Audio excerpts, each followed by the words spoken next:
Hello and welcome back to my channel. And in today's video, I'm going to talk about how to purchase first home.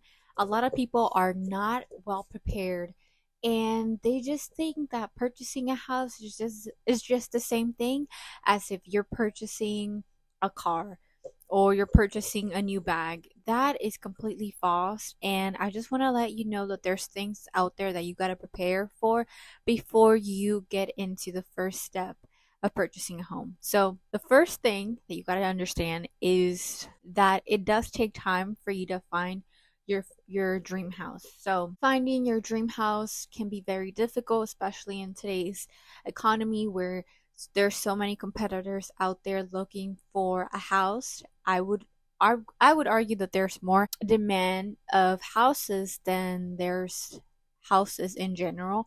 There's more people out there willing to purchase a house than houses available for them. So it can feel like it is a game trying to find the best affordable housing, but there's things out there that you gotta do so you can stand out the best. So first of all, you gotta know how much you owe. If you're someone who's more likely to have so much debt, then your likelihood of purchasing a house today, it's going to be very, very low because you'll have to deal with so many payments such as student loans, credit card, car payments, rent, utilities, children's expenses, school. All of those will add up, and that's one of the reasons as to why you may not get a pre-approval letter or pre-approved on a loan for a property because you have so much debt. So instead of trying to purchase a house, I would argue that you would have to first get yourself together, try to pay as much debt as you can possibly pay. If you're someone who is in the midst of purchasing a house or a car and you want a house more than a car, I would argue avoid the debt of getting a brand new car because that can lower your chances on getting your dream house. I mean, if this is your first property that you're purchasing, please don't think that this is going to be your dream property. There's things that you're not going to get, and there's things that you possibly won't get because not everyone gets everything the first try. Especially when you're purchasing a house, you're not going to get your dream. You're not going to get the biggest living room or the best kitchen or the best restrooms or the best rooms all together because that can add up and perhaps it's not within your budget, within your means. You can be very mindful to not get discouraged if you're not finding the dream house because you probably won't. There isn't a house that is 100% meeting your needs because for the most part it won't. So try to stay away from that narrative thinking that you can get your dream house from the get-go because you won't. There's probably thousands of people waiting for the same house that you want, and there's so much competition out there. So don't get discouraged if you don't check all of the boxes for that house. Remember, it does take time for you to find a property that meets your needs, but it won't meet all of your needs. So please be mindful of that. Number two that I always like to tell people is analyzing your earning potential. Can you make more money? Can you ask for a raise? Can you have a side hustle? Those things will contribute to your likelihood of purchasing a house because the more money you earn, the more likely you're going to be approved for a loan. So that can be very, very important if you're wanting to purchase a house but you don't know exactly what you need. I would say getting a job that pays you a little bit more, not a little bit more, a lot more if you can, but if you cannot, then start advocating for yourself, starting negotiating that raise, negotiating your salary, or changing a job that perhaps can pay you more in that industry that you are pursuing, or creating a small business, something that is just very small and you don't have to scale it so big to the point that you are investing so much money into this business. The more money that you can bring onto the table, getting overtime, getting yourself bonuses, that can really contribute to your success of purchasing a home. So that's very, very important. So try to save as much money as you can possibly can because there's so many things that you gotta pay before you get that house. So the very first one is you gotta make sure that you have sufficient money for a down payment. Many people would purchase properties with the 20% down. You don't have to. There's so many incredible programs out there that you can pay with a 3.5%, but that only applies if you qualify for it. So there's so many programs out there, so don't get discouraged because you don't have that 20% off. It would 20% off, 20% down payment. I would advise you to save as much money as you can, because not everything's going to go to the down payment. You also have to pay for lending fees.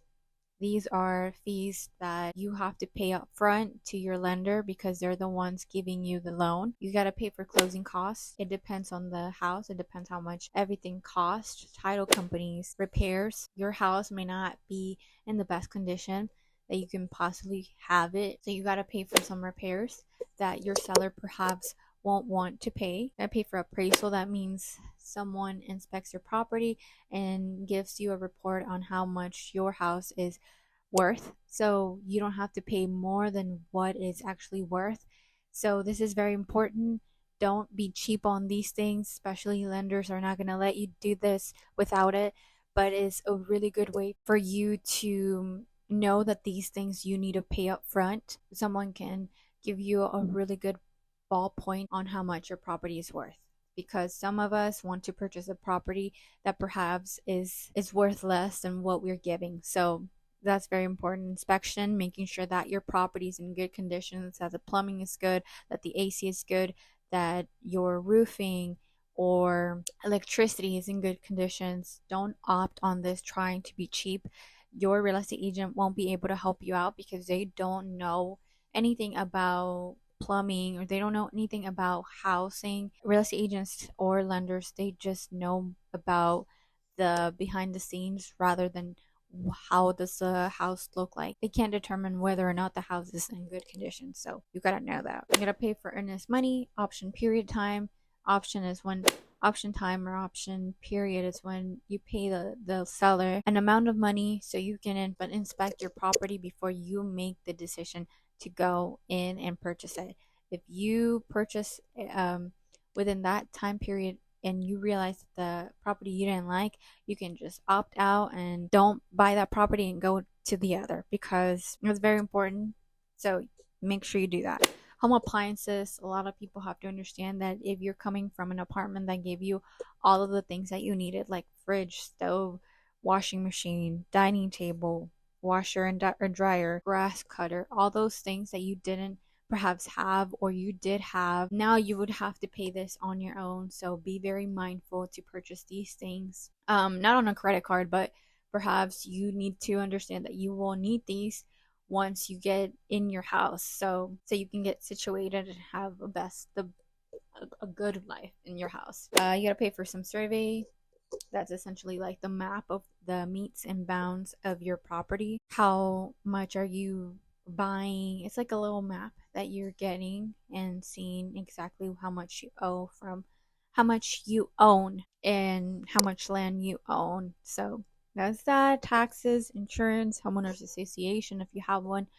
You got to be very mindful that these things can add up, and if you don't have sufficient money, that can really discourage you from purchasing a property. So that would be it. And another thing that I always like to tell people is the importance of cutting back on things that you don't need. That can be car wash, getting your nails done, new wardrobe, grass cutting fees, house cleaning, babysitting, subscriptions like Netflix, Apple TV, Hulu, HBO Max, Spotify. You gotta cut those out, because if those things are draining your account monthly, then perhaps you are not gonna have the opportunity to purchase a house, because you're basically having so much money going into these companies that perhaps hinders your ability to purchase your dream property. So be very mindful where you're putting all your money, especially in the timing of you wanting to get a house, because it does take a level of sacrifice. A lot of your family members will have to understand that they're not going to be living the same way that they were living, with luxurious stuff, with luxury, because now you have to be more of an adult, and practicing and budgeting your money will eventually help you out if you want a house. If you're tired of renting an apartment that you don't like, you gotta have everyone in the same place, in the same page. Your children, your spouse, other family members that perhaps need your income will have to understand that you are trying to get a house and that this is your goal. So have everyone in the same page so they can understand why you're cutting any expenses that need to be cut. So with that being said, I just want to let you know that it is possible to purchase a house, but it will require so much diligence and so much discipline, but it is not impossible. So I'll see you in the next episode. Bye.